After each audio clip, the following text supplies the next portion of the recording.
Toda persona que sigue el movimiento FIRE conoce la regla del 4%. Es, por así decirlo, la piedra angular de todo. Pero, ¿y si seguirla a rajatabla aquí en España fuera una receta para el desastre? Pues bien, vamos a analizar los números a fondo para entender por qué esa famosa regla americana para la realidad española debería ser más bien la regla del 3,5%. Antes de nada, vamos a refrescar la memoria. La regla del 4%, la que formuló William Bengen allá por 1994, tiene una idea muy simple. El primer año de jubilación se retira un 4% de la cartera de inversión. A partir de ahí, cada año se ajusta esa cantidad inicial según la inflación. Sus estudios, que se basaban en datos históricos de Estados Unidos, demostraron que había una probabilidad altísima de que el dinero durase como mínimo 30 años. Y claro, con esa base se convirtió en el estándar mundial. Y aquí es donde llega la pregunta del millón. ¿Podemos coger esta regla, sin más, e importarla directamente? A ver, pensemos. ¿Las condiciones económicas, históricas y sociales de España son un calco de las de Estados Unidos en el siglo XX? La respuesta corta es que no, y las diferencias son tan importantes que ignorarlas supone asumir un riesgo, la verdad, demasiado alto. Así que vamos al lío. Vamos a desmontar las suposiciones que se esconden detrás de este número mágico. Vamos a ver por qué un modelo que se basa en la excepcionalidad del mercado americano necesita un ajuste a la baja cuando lo traemos a la realidad europea, y más en concreto a la española. El primer gran problema, la rentabilidad. El estudio original se basaba en el S&P 500, que durante buena parte del siglo XX tuvo una rentabilidad real, o sea, descontando ya la inflación, de casi un 7%, una auténtica barbaridad. Pero los mercados europeos, bueno, esa es otra historia. Guerras, reconstrucciones, economías menos dinámicas. La rentabilidad aquí ha estado más cerca del 5%.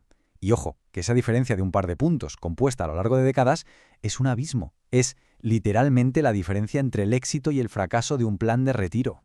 El segundo punto clave es el tiempo. La regla del 4% se diseñó para una jubilación tradicional de unos 30 años. Por ejemplo, de los 65 a los 95. Pero el movimiento FIRE va de otra cosa. Hablamos de una jubilación temprana. Si alguien se retira a los 45, su horizonte no es de 30 años, es de 50 o más. Y claro, un horizonte temporal tan largo nos expone mucho más a la volatilidad del mercado y a un riesgo muy concreto. Ese es el famoso riesgo de secuencia de retornos. Imaginemos la situación. Alguien se retira justo antes de una gran crisis bursátil. En esos primeros años, cuando más patrimonio se tiene, hay que vender activos a precios de saldo para poder cubrir gastos. Esto le da un hachazo a la cartera del que es muy difícil recuperarse. Cuanto más largo sea el retiro, más vulnerable se es a que una mala racha al principio arruine todo el plan.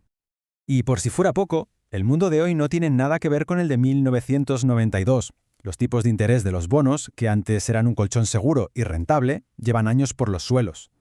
Además, las valoraciones de las acciones, si miramos ratios como el CAPE, están en máximos históricos, lo que suele anticipar rentabilidades futuras más bien modestas. Asumir que vamos a conseguir los mismos rendimientos que en el pasado es como mínimo ser un poco optimista de más. Pero bueno, vamos a dejar la teoría y a pasar a los números, que es lo que de verdad importa. ¿Qué pasa si sometemos estas tasas de retiro a un modelo adaptado a un inversor español? Pues hemos hecho una simulación de Monte Carlo, que básicamente consiste en proyectar 10.000 futuros financieros posibles para ver en cuántos de ellos el plan aguanta. Los parámetros del análisis son muy claros. Un horizonte de jubilación de 50 años, por ejemplo, de los 45 a los 95. Partimos de un patrimonio inicial de $500.000 de euros, y la cartera es una mezcla de acciones globales y bonos europeos. A ver qué sale. Con la regla del 4%, retirando 20.000 euros el primer año y ajustando por inflación, la probabilidad de que el dinero dure los 50 años es del 78%. Esto quiere decir que, en casi uno de cada 4 escenarios, el dinero se acaba antes de tiempo. Un 78% de probabilidad no es seguridad. Es una apuesta demasiado alta para una decisión que afecta el resto de una vida. Ahora, bajemos solo medio punto. Con una tasa de retiro del 3,5%, la probabilidad de éxito salta hasta el 91%. Esto ya es otra historia. Pasamos de un escenario de riesgo a uno de alta seguridad. En la gran mayoría de futuros posibles, el plan funciona, y en muchos de ellos, el patrimonio incluso acaba siendo mayor que al empezar. Y si lo que se busca es la tranquilidad absoluta. Con una tasa del 3%, la probabilidad de éxito, atentos, alcanza un rotundo 97%. Es a efectos prácticos infalible.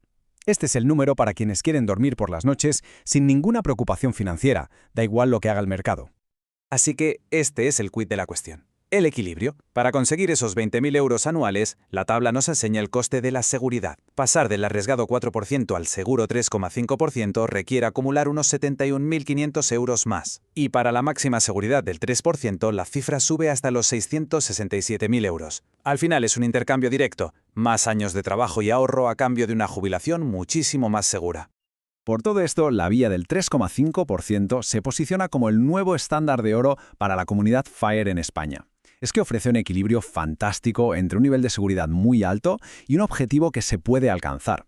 Es una cifra robusta, pensada para la realidad europea y para un horizonte de jubilación muy largo. Pero aquí España tiene un as en la manga que cambia por completo las reglas del juego, la pensión pública. A partir de los 67 años, si se ha cotizado lo suficiente, se empieza a recibir un ingreso del Estado. Este ingreso puede llegar a cubrir una parte muy importante de los gastos, lo que reduce drásticamente la cantidad que hay que sacar de las inversiones. La tasa de retiro efectiva podría caer al 1 o 2%. Y con eso, el plan se convierte en algo prácticamente indestructible. Además de elegir la tasa correcta, hay formas muy inteligentes de fortalecer todavía más el plan de retiro. No todo consiste en fijar un número y olvidarse. La flexibilidad y la estrategia son absolutamente claves. Hay 4 estrategias fundamentales para blindar el plan. Primero, ser flexible con los gastos. Si la bolsa se desploma, pues en años malos se gasta un poco menos. De cajón. Segundo, tener un buen colchón de efectivo para evitar vender activos en el peor momento.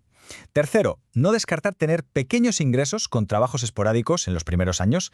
Y cuarto, una estrategia potentísima, retrasar el cobro de la pensión pública hasta los 70 para recibir una bonificación para toda la vida.